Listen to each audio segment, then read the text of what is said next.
What's up, everybody? It's Soren Baker, Amir Rahimi. and today on The Great Debaters, we got a little something different. We're taking it a little bit newer, and one of the Game's albums that people don't really talk about, but that's amazing, 1992.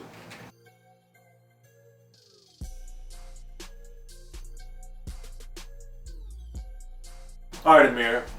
So, we're both big fans of the Game. He's an amazing artist, very underrated, underappreciated. I even did a book with him about the making of the Red album because, to me, if that's not his best album, it's one of his best albums, and I think that Game is so underrated, underappreciated. And that's what brings us to today, because I was telling Amir, man, you gotta listen to 1992. It's amazing, it's amazing, it's amazing, it's amazing. It's true. And it is. It really is an amazing album. So, what we're gonna do here on The Great Debaters today is pick 3 of our favorite songs from 1992. So, Amir, Game, prior to this album came out in 2016. Prior to this, Game had released several albums, hundreds of songs, if not more than 1,000 easily. Yeah. Songs, mixtapes, albums, guest appearances, all kinds of stuff. He's an amazing artist that just doesn't stop. And by the time we get to 2016, we were starting to get this nostalgia of the 90s. So what Game did was he made his album 1992, kind of harkening back to that era, playing off what was going on with the riots, what was going on in Los Angeles, and rap in general of that era and of the climate and the feel. So Amir, what was your first initial reaction listening to 1992 by the Game? I like how he had a few hip-hop samples that I just recognized right off the bat. The first being in the Savage freestyle with the Scarface, A Minute to Pray, Second to Die. One of the greatest rappers of all time, as you should all have him in your top lists. Scarface? But, a legend. And, that and the colors and even, other genres like on However Do You Want It. He's just really bringing it back, but he's not, taking those beats exactly how they were, except for on the Orange Juice track. But on the other ones, he's kind of just, remixing it a little bit and putting his feel to it, and the producers putting their feel to it. Bongo does an amazing job. Dude, Bongo. And I first really heard him on the documentary 2 and 2.5, and I was like, this guy is really good. No, he's and then super good. we get to this album, that album, and I'm just like, wow. And let me just get into one of my favorite songs right now. That is produced by Bongo. Please do. True Colors, It's On. Okay. To start it off with, the, 30, 40 second interlude from, I don't know if it's a movie or show, I've never seen it. That, and then going right into Ice-T's lyrics, which was mandatory to do that. Yes. It was mandatory. And just the way how you hear Bongo's little drop, and then that bass kick in, and the Game just going in and just doing what he does, and putting you really in the feel of, that Ice-T era, or even the early 90s era, because that song came out in the late 80s. But just really that era, and starting off, because we all know Game is an established blood, but showing how his roots started off is a Crip, and his father and mother, knowing Tookie Williams, and he even really cleverly puts the setting in there. He talks about the movie lot. His parents were in watching the movie when she was about to have the Game. Right. And then how he was born in blood and all that. Just very clever, putting, the blood and the Crip kind of together and showing that he was born in it. And we get to as he does on the back album cover. The cover, the side, just everything about it. And the second verse, how he's talking about his family too, and what happened to his sister through his father, which he touches up on other songs too. But then he talks about switching over to the Bloods, especially in the third verse. And one thing that I think is also just so great, and another shout out to Bongo here, and the Game for putting on a lesser known rapper, Osby Chill, on the last part of the song, right, but super cleverly sampling Pyro Love by the Bloods and Crips off that album. was such a smooth transition and so hard. Right. That dude, Osby, too, where he called himself Barzan and talking about going through the jungle as we know what the jungle is. Right. I was just like, woo!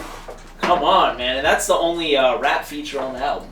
So, come on. There's so much to be said about this song. So Amir, you did an excellent job of breaking it down. That's one of my top 3 songs and probably my favorite. And I just remember, given that it's, after the freestyle, it's the first, I would consider the first song on the album. Kind of like you look at Illmatic with New York State of Mind, even though it's the second track, it's really the first song. Mm-hmm. I feel in a lot of ways the same way about this.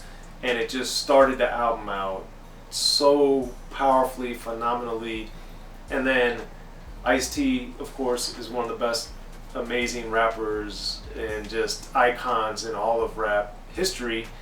And the way that he flipped just the Color song and using the sample, it's just, so much of it is just so powerful and amazing. And it was Game bringing it, a song that came out in like 88, and bringing it up to 2016 and referencing 1992. I just thought the whole thing is just astounding. And it's just, where do we even end? The song is just amazing. Yeah, man. And I think it's an amazing execution.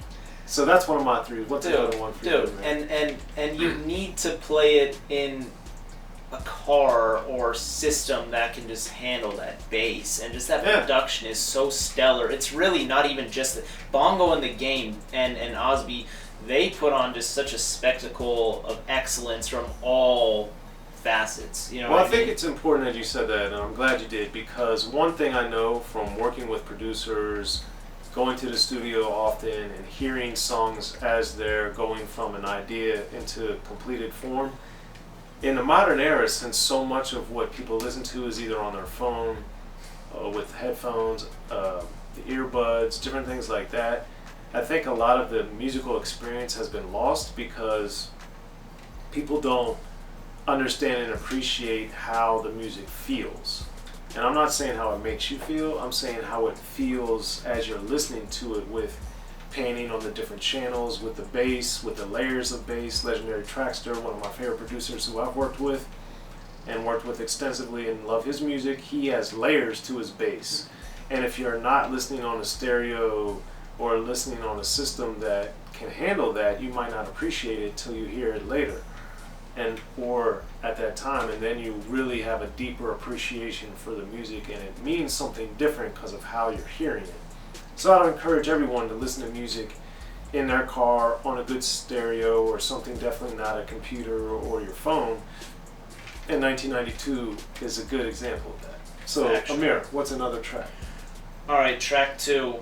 My second pick, I Grew Up on Wu-Tang. Man. Another gem. Man. Another one. And another brilliant Bongo production, actually. Dude. So thank you, Bongo coming through, man. As you said, start with the Documentary 2 era. Just. Dude.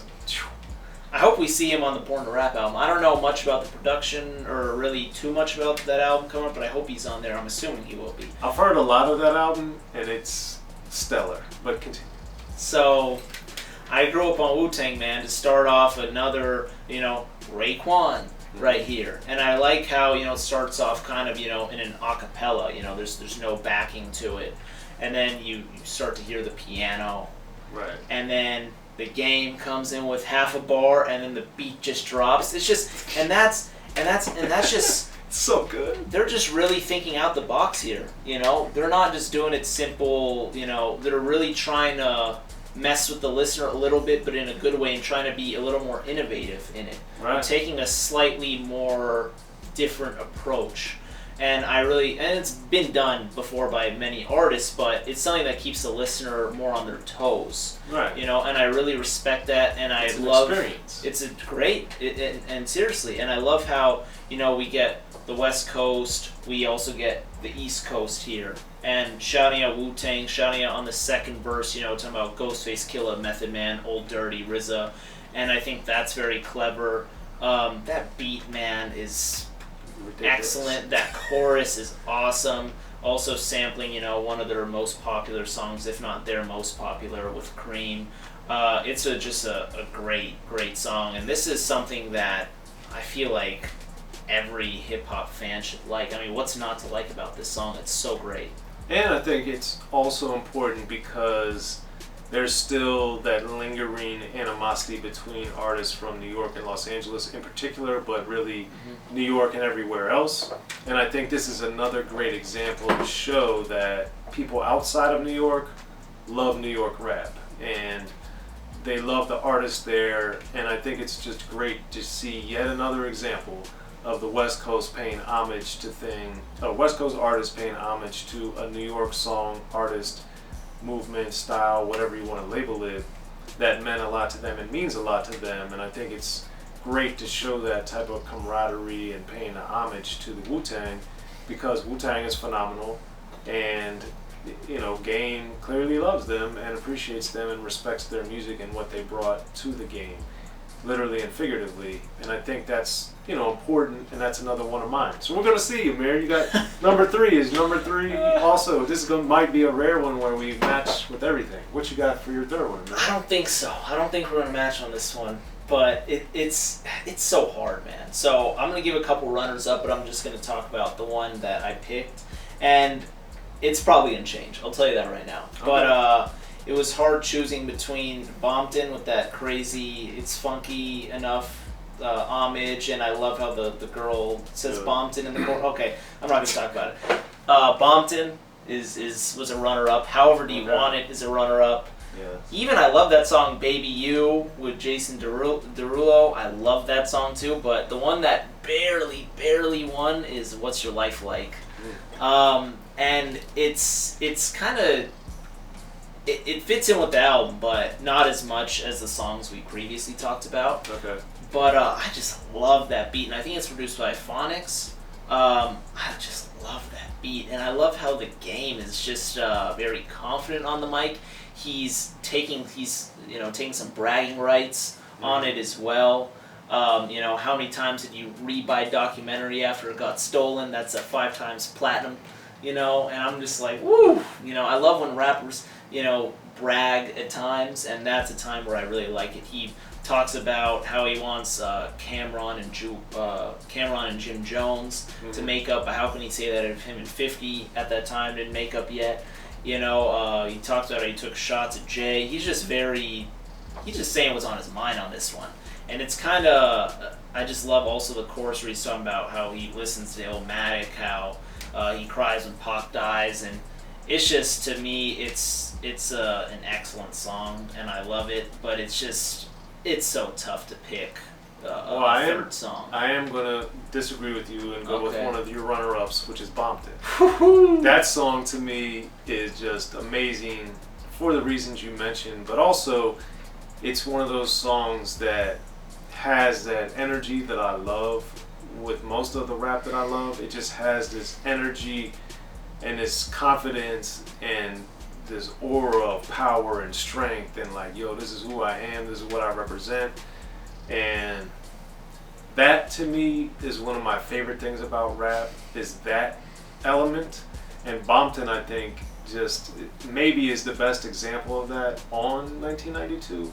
And for that reason, that's definitely one of my top 3 picks. And it's probably above I Grew Up on Wu-Tang. I don't know. The Colors redo and Bompton are so amazing for different but similar ways, but True Colors, that's not it. Watch Kobe drop 60 on the Jazz, then I'm rolling back to it's crazy. And also one thing too. I just love how he could have said whatever in the chorus, but he chose a woman to say Bompton, and just these little things that you add to the song just enhance it that much better, and it just made it that much harder. And this is something that Amir and I talk about all the time, but this is production, ladies and gentlemen. When you change things, or this is stuff that's all been done before, or most of it, all of it, what have you, in rap. So it's not like this is all revolutionary things that Game and his team are doing, but the fact that they're doing them and changing things and trying things that are not done as often, or at least just changing things up, so it's not just a beat, a chorus, a verse, chorus, verse, beat, that type of stuff. By making these changes, by doing things that are a little unexpected, by having these samples, by bringing in other sounds and voices, kind of like we heard in the music that we love that came out in the 80s and the 90s, that's why this album by The Game 1992 is so good in my opinion, and why we wanted to do an episode on it here on The Great Debaters, because man, The Game be putting it down. But those are our 3 picks for 1992. What are your 3 favorite songs on this album by The Game? Hit us up in the comments section. Be sure to like, subscribe, and share. I'm Soren Baker. Amir Rahimi. Let us know. The Game 1992. Be sure to check out the History of Gangster Rap by Soren Baker. He's official. History of Gangster Rap features exclusive interviews with Ice-T, Snoop Dogg, MC Ren, the DOC, and dozens of others. The History of Gangster Rap, a definitive look at how Los Angeles changed rap forever. In Los Angeles, the streets definitely set the tone of the hip-hop music. At 19, I got a $50,000 car. My whole angle always was, I'll be street, but I will always tell you the horrors that go along with this life. There will be penalties and casualties for just wearing the wrong color in somebody's neighborhood. And once gangster rap made it from the streets to the TV, the genre exploded. With Fab 5 on Yo MTV Raps with NWA. Yo MTV, it just catapulted us from being local heroes to national gangbang rappers. The History of Gangster Rap discusses it all from 1980 up till today. There's always gonna be shit happening in the streets. You know what I mean? So it's always gonna be something to talk about. The History of Gangster Rap in stores now.